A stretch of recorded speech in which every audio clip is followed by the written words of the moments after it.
betul sholatnya ikhlas karena Allah, nggak riya, tapi ikut-ikutan ke tempat yang lainnya. Ikut ke gereja, ikut ke pura, ikut ke sini. Bukan seperti itu konsepsinya. Kita hormati yang di gereja, hormati yang di pura, silahkan. Masing-masing dengan keyakinannya, lakum dinukum waliyadin. Kita praktekkan keislaman kita. Kalau ditanya, kita jawab, berdiskusi, kita sampaikan, jelaskan kebenaran risalah Islam. Dan kita menghormati, silahkan pilihan masing-masing kembali kepada Allah, membawa konsekuensinya sendiri. Objektif nggak? Adil kan? Itu. Nah, ketika kita menetapkan, annahu la ilaha illallah. Ya. La ilaha illallah. Nah, ini ya. Nah, perhatikan baik-baik. Nanti kalau sudah kita paham ini, Allah, maka semua makna ini akan tercakup. Ya. Fa'budni, ini komitmennya. Fa'budni, kata Allah. Ya. Ingat ya, ini nanti ada konsepsi ini di Quran surah ke 20 Taha ayat ke-14. Innani anallahu la ilaha illa ana. Kan? Sungguh akulah Allah, tidak ada Tuhan selain aku. Kita keluarkan dengan kalimat la ilaha illallah. Asyhadu an la ilaha illallah. Allahu la ilaha illa hu. Kan? Nah, kemudian teruskan lagi ke sini fa'budni. Maka komitmen ketika la ilaha illallah itu adalah menyembah Allah Subhanahu wa taala. Pakai fa lagi. Kemudian fi'il amr dan sifatnya personal, bukan fa'buduni tapi fa'budni untuk menunjuk kepada setiap personal kita. Ya, jadi syahadat itu personal, bukan fardu kifayah, dah fardu ain lagi.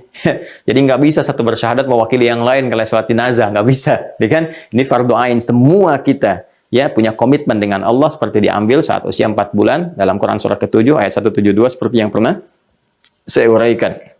Nah, ketika hadir nama Allah ini, Allah, siapa Tuhan kamu? Allah. Yakin? Yakin. Dalilnya apa? Begini, begini, begini, begini. Argumentasinya apa? Begini, begini, begini, begini. Maka, nama Allah ini bukan sekedar nama, tapi mengandung dua makna utama. Nih, yang tercakup dalam nama ini. Pertama, ini ada unsur la ilahnya, ya, illa Allah. Awas, jangan sampai hilang ini ya. Jadi ketika Anda mengatakan siapa Tuhanmu? Allah. Ketika Anda mengatakan Allah Tuhan saya, maka komitmen yang pertama dari nama ini dia punya kandungan. Kandungannya apa? Harus menafikan segala yang dipertuhankan. Ini jelas sekali, ini konsepsi ini Anda hanya temukan dalam Islam. Ya, jelas sekali dari semua aspek, nggak ada yang rumit, ya, nggak ada yang ambigu, semua jelas. Ya, dan ini harus pede, aspek keimanan harus begini. Ya, aspek keimanan itu kan persoalan hati. Hati itu kalau sudah mantap kan harus kokoh di satu. Ya, nggak bisa ke yang lain gitu. Ya, harus kokoh. Ya, ini sudah mau di kalangan makhluk juga diambil skala kecil kan gampang. Ya, Anda kalau sudah mantap kepada satu pilihan untuk menikah dengannya, gitu kan di satu titik itu, gitu kan? Ya, kalau ada percabangan kan jadi bermasalah, gitu kan? Ya, kalau di makhluk-makhluk ada sesuatu yang tidak konsisten jadi bermasalah. Pasti di awal langkah itu satu titik dulu, gitu kan? Di awal langkah itu. Nah, demikian teman-teman, laisa kamitslihi syai', tingkat tertingginya itu kepada Allah. Ya, tingkat tertinggi kepada siapa? Pada Allah Subhanahu wa taala. Satu titik. Jadi ketika Anda mengatakan Allah, ya, ada makna yang terkandung dalam lafaz ini. Pertama, la ilaha illa Allah. La ilaha, Anda harus menafikan segala yang dipertuhankan yang lain. Jadi nggak boleh Anda kalau sudah mengatakan Tuhan kamu siapa? Allah. Ketika mengatakan Allah, dia sudah menafikan yang lain. Ya, nggak boleh menganggap ada Tuhan selain Allah, itu bahaya. Itu bahaya. Nah, hati-hati ketika ada misalnya anggapan-anggapan pikiran ada Tuhan lain selain Allah, maka di sini ada persoalan dalam syahadatnya. Dalam kebertuhanannya. Jadi komitmen, ya, komitmen untuk menuhankan Allahnya, di situ mulai ada persoalan. Ya, awas hati-hati karena casingnya ini beragam, tapi esensinya masih ke situ juga, digiringnya ke situ. Ya, untuk mengikis nih ada pendangkalan, ada semacam reduksi gitu kan dari nilai-nilai syahadat. Jadi ketika Allah disebutkan mengandung makna ini. Kalau ada orang-orang yang berusaha membawa ya ke makna-makna ke arah sini, teman-teman sekalian, hati-hati nih. Ya, yang bertentangan dengan la ilaha, dengan illallah, ya, unsur yang pertama, maka ini adalah pendangkalan dari syahadat. reduksi dari nilai-nilai syahadat kita, melemahkan nilai-nilai itu. Kalau akidah sudah lemah berbahaya karena ini pondasi. Ya. Misal, kalau dulu itu datang, ya ini loh Tuhan begini, ada begini, ada begini. Kalau sekarang kan kalimatnya beda-beda. Semua agama sama, menuju pada Tuhan yang sama. Cuman caranya beda-beda. Pernah dengar nggak kalimat-kalimat itu? Hati-hati. Ya, jangan merasa benar karena yang lain pun punya boleh jadi ada nilai kebenarannya. Itu kalimatnya halus tuh, tapi tajam sekali. Hati-hati. Ya, hati-hati. Jadi hati-hati. Kembali ke Al-Baqarah ayat 204 tadi. Wa minan nasi may yu'jibuka qawluhu fil hayatid dunya wa yashhadullaha 'ala ma fi qalbihi wa huwa aladul khisam. Kata Allah kadang-kadang potong ayat kan, seperti orang pintar, seperti punya otoritas, tapi sangat bahaya. Itu musuh yang paling bahaya kata Allah itu. Ya. Musuh yang paling berbahaya karena langsung nampak, lebih bahaya daripada setan. Ya, setan tuh nggak nampak, setan tuh nggak maksa, cuma membisiki.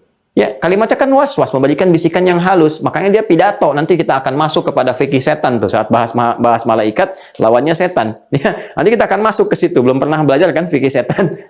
Setan tuh nanti pidato di hari kiamat itu berlepas diri tuh ya dari semua orang yang mengikuti dia. Ya, ketika orang protes, ya Allah gara-gara makhluk ini nih aku celaka. Kata setan, aku nggak pernah maksa. Kenapa kamu yang ikut? Aku kan nggak maksa.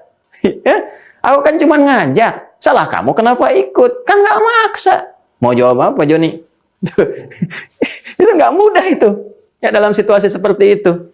Ya, setan itu nggak maksa, iblis nggak maksa, tapi dosa tetap. Gitu. Karena itu biangnya. Ya, manusia sekarang ada yang lebih daripada setan. Sudah salah, maksa. Makanya sekarang lebih berbahaya, ya, lebih berbahaya setan kemanusiaan dibanding manusia yang kesetanan. Kalimatnya paham nggak itu ya? Kalimatnya paham nggak? Ya, kalau manusia kesetanan masih diberikan was-was, tapi kalau kesetan kemanusiaan ini yang bahaya nih dalam tanda petik ya, yang dikelola atau didorong oleh keadaan nafsunya itu, maaf agak tinggi. Kalau nggak nyampe ke situ berarti ramnya harus dinaikin. Ya, ini ya. Nah, jadi ini bahaya nih, kalimat-kalimatnya udah beda-beda nih. Paham-paham semua agama sama pluralisme. Ya. Ada lagi nanti yang kalau terapan selanjutnya nanti kita akan masuk tuh. Hati-hati tuh, anggap semua agama sama. Terus paham relativisme. Oh, ada macam-macam deh isme-isme nih. Ya. Relativisme, semua relatif. Nggak ada kebenaran mutlak.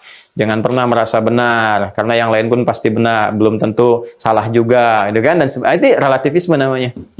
Ya kalau semua relatif, relatif tuh gampang jawabnya. Gak usah terlalu banyak dalil, gampang. Ya sudah, kalau kata Anda semua relatif, Anda juga belum tentu benar. Ya kan hak saya juga tidak membenarkan Anda. Gampang jawabnya itu. Ya, kalau ada yang mengatakan jangan merasa paling benar, yang lain juga belum tentu ada salahnya. Belum tentu yang lain juga salah, mungkin juga yang lain benar. Ya berarti pernyataan Anda juga belum tentu benar. Ya, dan kami juga tidak ada waktu untuk membenarkan pernyataan Anda. Ya, selesai kan? Ya karena semua relatif kan menurut Anda. Kalau semua relatif berarti pernyataan Anda juga belum tentu benar. Itu yang dalam dunia pemikiran disebut dengan self contradiction. Ya, self contradiction. Kontradiksi dalam dirinya sendiri itu sudah rapuh gitu. Ya, makanya nggak usah aneh, paham-paham begitu sudah dulu muncul, sudah dijawab, sudah selesai. Jadi kalau ada yang muncul sekarang-sekarang, itu terlambat, terlalu jauh terlambatnya. Mungkin baru baca, baru dapat gitu kan. Cepat kaget, gampang kagum. Kata kayak Haji Zainul Amjad itu kan ada penyakit cepat kaget, gampang kagum. Jadi dibawa dalam praktek kehidupan. Ini paham relativisme ya. Jadi hati-hati teman-teman sekalian. Ini juga sama nih. Ya, ini bungkusannya casingnya ada, cuma isinya ke sini juga nanti tuh. Isinya menafikan ini. Akhirnya apa? La ilaha itu yang tadinya sudah komitmen, la ilaha illallah, nafikan. Jadi mengandung nafi di sini, la-nya kan nafi. Ya, la-nya nafi, illa-nya isbat. Ini nafi. Nafi ini isbat, al-isbat. Nafi itu nafi. Ya, menafikan. Nepi itu dari bahasa Arab. Nafi kita menghilangkan, menyisingkan, ya. Ya, yang lainnya, nafikan, tolak, ya, tiadakan, tepikan yang lain. La ilaha, nggak ada Tuhan-Tuhan itu, nggak ada Tuhan-Tuhan, tepikan semua. Nah, tapi harus dilengkapi. Kalau cuma sampai sini saja baru setengah. Nanti ada yang disebut ateis itu, kan tidak bertuhan itu la ilaha. Sebetulnya orang ateis itu setengah syahadat itu. Ya, cuma tinggal disempurnakan illallah saja. Jadi ateis itu baru la ilaha. Jadi kalau ada yang mengatakan, saya ateis, Bu. Ya, alhamdulillah. Kenapa? Karena Bapak baru setengah syahadat.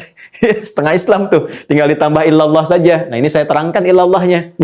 Diterangkan oleh Anda gitu kan. Jawab, ini la ilaha, ya sampai sini itu nafi. Kemudian nggak cukup dengan nafi, isbat, tepikan yang lain, kemudian tetapkan. Isbat itu menetapkan dengan kokoh, dengan teguh. Tetapkan hanya Allah yang Tuhan, yang lain tepikan. Nah, ini pada kalimat Allah ketika diucapkan, siapa Tuhanmu? Allah. Ikrarkan, ikrar dalam salat, Allahu Akbar. Diperdengarkan, Allahu Akbar. Pindah ke ruku, Allahu Akbar. Naik ke i'tidal, sami, Allahu liman hamidah. Sujud kepada siapa? Allahu Akbar. Setiap gerakan kita, Allah. Jadi kalau kita bawa ke dalam aktivitas kehidupan kita, ya ini tepikan yang lain. Kalau ada paham-paham ini, sudah. Jelas ya? Hati-hati nih teman-teman sekalian. Ya. Nah, kemudian kalau kita sudah mantap ini, ya sudah komitmen ini sudah dibangun, jadi kalau ada yang nyeleneh, aneh-aneh dan sebagainya, tepikan aja. Kan kita sudah punya dalil lakum dinukum waliyadin. La ikraha fid din. Kan sudah ada itu dalil paling hebat. Ya, menghormati keyakinan orang itu bukan menjadikan kita ikut-ikutan dalam konsepsi ataupun ritual dari keyakinan yang mereka yakini. Ya, kita juga menghormati dengan tidak mengganggu, gitu kan? Apalagi merusak tempat ibadah itu dikecam dalam syariat, nggak boleh. Ya, mencela juga ada ya larangannya. Nggak usah, udah biarkan. Ya, menghormati itu dengan tidak ikut sama sekali. Itu toleransi yang paling tinggi. Makanya dalam akidah itu toleransi tertinggi itu zero tolerance. Artinya apa? Nggak ikut sama sekali. Ya, tapi kita praktekkan nilai keislaman dengan baik. Ditanya, kita sampaikan dakwahi dengan sempurna, dengan baik. La ikraha fid din, itu toleransi paling indah. Bukan dipaksa-paksa ikut. Apalagi kemudian kita dipaksa dari keluar keyakinan kita, semua orang dipaksa dari keluar dari keyakinannya untuk mengikuti satu keyakinan tertentu. Itu paling tidak toleran. Makanya paham pluralisme itu paham paling tidak toleran semuka bumi. Kenapa? Karena dia memaksa kita untuk keluar dari keyakinan kita, ikut keyakinan dia. Ya, kita itu dipaksa keluar. Kita mengatakan Islam yang paling benar. Orang Kristen mengatakan Kristen yang benar. Hindu mengatakan Hindu yang benar. Buddha mengatakan Buddha yang benar. Dan seterusnya. Datang satu paham mengatakan, semua agama benar. Ya, keluar dari paham Anda itu. Nggak boleh merasa benar sendiri. Keluar dari paham Anda. Kita diminta keluar untuk ikut pahamnya dia. Itu kan maksa namanya. Itu intoleran. Coba, anugerah dari kecerdasan kita itu digunakan untuk membaca itu. Sehingga nggak cepat kagum. Karena logikanya aja rapuh. Ya, ingat. Cerdas itu anugerah. Bodoh itu pilihan. Ingat itu ya. Cerdas itu anugerah. Karena pertama kali manusia tercipta, bakalnya pengetahuan. Wa 'allama Adamal asma'a kullaha. Jadi pintar itu anugerah, bodoh itu pilihan. Bikin status tuh. Bikin status. Ya, ingat itu ya baik-baik ya. Ini, kemudian isbat. Ketika sudah isbat akidah ya, bukan isbat nikah nih. Jadi, ketika sudah isbat Allah, maka ada komitmen yang kedua, fa'budni, ibadah. Sebagai bukti komitmen kita yang pertama menuhankan Allah, buktinya adalah menyembahnya. Ya. Makanya Allah katakan, innani anallahu la ilaha illa ana fa'budni. Komitmen dari yang ini adalah ibadah kepada Allah. Karena itu kita buktikan dalam ibadah, iyyaka na'budu. Ya, perintahnya a'bud. Kita buktikan saya a'bud. Kalau kami kita jamak na'bud, kita katakan iyyaka na'bud. Ka-nya kemana? Ke sini kepada Allah. Makanya dalam sholat kita katakan ketika kita sudah la ilaha illallah, kita kemudian sholat kita katakan iyyaka na'budu ya Allah. Iyyaka na'bud. Kami memohon, kami beribadah, membuktikan keimanan kami kepadamu. Ya. Makanya kalau ada orang kemudian teman-teman sekalian, mohon maaf ya, dia sudah mengatakan Allah Tuhannya. Terus yang satu ini sudah bagus nih, menafikan yang lainnya, tapi yang ini nggak nampak. Ya, nggak mau ibadah, nggak mau ada pembuktian, baik itu ritual sifat ibadahnya. Jadi kalau sudah masuk ke fikih syariat, kita akan jelaskan. Ataupun dalam bentuk sosial misalnya. Ya, ritual seperti sholat, ngaku Islam, KTP-nya Islam, tapi nggak mau sholat. Maka ini persoalan di akidahnya. Persoalan di syahadatnya. Kenapa? Karena dia mengatakan, asyhadu an la ilaha illallah. Allah itu sudah mengandung makna ubudiyah. Ya, al-ma'bud al-haq. Makanya kita katakan wa asyhadu anna Muhammadar Rasulullah, cara beribadah itu mengikuti petunjuk Rasulullah yang diutus oleh Allah Subhanahu wa taala. Ini dalam aspek sosial, berkehidupan misalnya, ya dari mulai bertetangga kan Allahu Akbar, diatur betul. Kehidupan rumah tangga begini, dengan tetangga nanti seperti ini, kemasyarakatan begini, bahkan negara juga ada fikihnya. Ya, kitabul imarat itu kan ya hal yang terkait dengan kelola tata negara. Hukum tata negara itu sudah ada di kita itu. Ya, hukum sosial, mengatasi gejolak sosial, di ekonomi, di politik, di militer, macam-macam. Ada semuanya, ada ketentuannya. Kenapa? Karena semua aspek kehidupan itu bagi orang Islam itu ibadah. Quran surah ke-51, ya kan? Ayat 56 itu kan? Quran surah Adz-Dzariyat ayat 56. Wa ma umiru illa liya'budullah. Wa ma khalaqtul jinna wal insa illa liya'budun. Ni ke Allah. Quran surah 51, ya. Quran surah 51 ayat 56. Adz-Dzariyat ayat 56. Saya ulangi, ya. Wa ma khalaqtul jinna wal insa illa liya'budu. Ni harokat ujungnya itu. I kita baca dengan wakaf liya'budun, ya kan? Asalnya ya'buduni, ya. Kemudian untuk ikhtisar, takhfif kita gunakan wakaf di situ liya'budun. Ya, dan tidaklah diciptakan manusia dan jin itu, biarkan jin dengan alamnya, kita masuk dengan alam kita kemanusiaan. Jadi kita ini nggak dicipta oleh Allah kecuali esensi kehidupan kita untuk beraktivitas, berperilaku, tujuannya sebagai ibadah. Ini poinnya. Di semua kegiatan kita ibadah, dari bangun tidur sampai dengan tidur lagi. Makanya sering saya katakan, kita punya bimbingan, begini cara mengerjakan, begini cara melakukan, begini pedomannya. Seperti apa dilakukan semua ibadah itu? Turun nanti Al-Bayyinah, Quran surah 98 ayat kelima, yang tadi saya tertukar baca itu dengan yang ini. Ya, Quran surah 98 ayat 5. Ya, tadi kan ketika saya menyebutkan ini tertukar dengan yang ini kan. Nah, saya akan objektif menyampaikan itu kan. Nah, maka Allah katakan ketika kamu kerjakan ibadah, dasarnya harus ini. Ya, apa ini? Wa ma umiru illa liya'budullah. Ini tadi disebutkan Allah, dan tidaklah mereka diperintahkan, ya kita semua ini manusia, kecuali untuk menjadikan aktivitasnya. Perhatikan baik-baik cara menerjemahkannya ya. Kecuali untuk menjadikan seluruh aktivitas sebagai ibadah.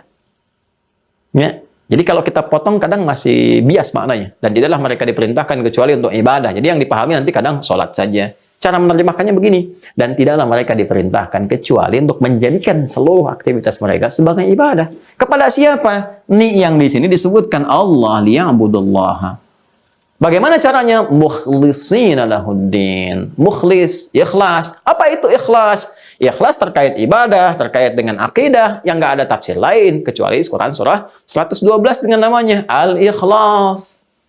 Menyembah Allah itu ya sudah mutlak ke sini, nggak ada yang lain, menafikan yang ini. Makanya nggak boleh ibadah kita kepada Allah, tapi ikut-ikutan juga ke tempat orang lain. Masjid sepi, nggak ada yang azan. Ya, pada ikutan di tempat yang lain. Kita hormati yang lain, silahkan yang lain. Beribadah sesuai keyakinan masing-masing. Bahkan hukum negara kita juga menjamin. Pasal 29 ayat 2 itu kan, negara menjamin kemerdekaan tiap-tiap penduduk untuk memeluk agamanya masing-masing dan beribadah menurut agama dan kepercayaannya itu. Kami meyakini dengan iman kami Islam yang paling benar. Dengan kita menghormati, silahkan dengan pilihan Anda. Lakum dinukum waliyadin. Kita nggak maksa. Kalau ditanya kita jelaskan, kita berdakwah dengan baik. Kita nggak maksa Anda nyerahkan harta, kita nggak menzalimi Anda, kita nggak nyerang Anda. Kita mempraktekkan apa yang kami yakini. Dan tidak perlu dipaksa juga untuk ikut-ikutan ke tempat orang lain. Jelas ya? Nah, ini yang hak yang benar. Jadi ikhlas itu ya seperti itu. Ikhlas dalam berakidah, ikhlas dalam beribadah. Ikhlas dalam ibadah itu bukan hanya perkara semua kita kerjakan tulus karena Allah, bukan aspek ke situ saja, tapi juga aspek eksternalnya. Betul, sholatnya ikhlas karena Allah, nggak riya, tapi ikut-ikutan ke tempat yang lainnya. Ikut ke gereja, ikut ke pura, ikut ke sini. Bukan seperti itu konsepsinya. Kita hormati yang di gereja, hormati yang di pura, silahkan. Masing-masing dengan keyakinannya, lakum dinukum waliyadin. Kita praktekkan keislaman kita. Kalau ditanya, kita jawab, berdiskusi, kita sampaikan, jelaskan kebenaran risalah Islam. Dan kita menghormati, silahkan pilihan masing-masing kembali kepada Allah, membawa konsekuensinya sendiri. Objektif nggak? Adil kan? Itu.